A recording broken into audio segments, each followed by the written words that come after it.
Walking down this path reminds me of the time when Jesus was crucified and all the disciples were scattered. They were afraid and they began to leave Jerusalem. Some of them headed towards Emmaus, and we have that beautiful story on the road to Emmaus.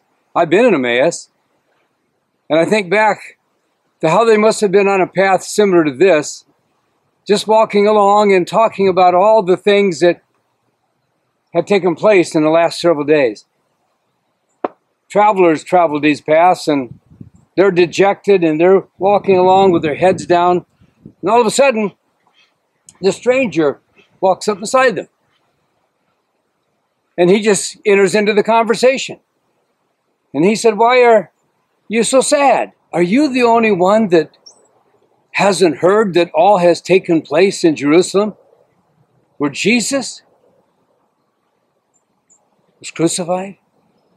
And they began to recount their story and how that they had hope in Jesus, that he was the one that was to come. They kept walking along, and it was getting down towards dusk, and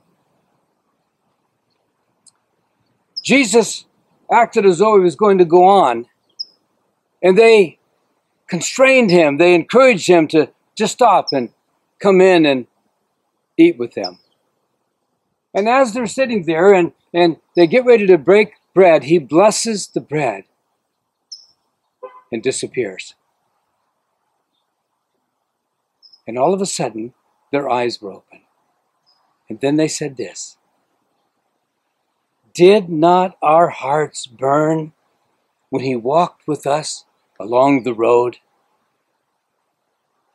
And then they got up, even though it was sundown, and went back into Jerusalem to tell the disciples what they had witnessed.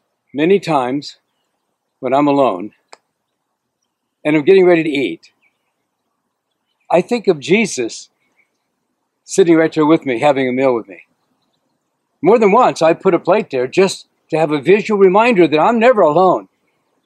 And I pray that as your heart burns to know Jesus, that you will anticipate having a meal with him. He comes and he says, "Let me come and fellowship with you today and have a meal with you." That's the way Jesus is. He and I walk on these paths together.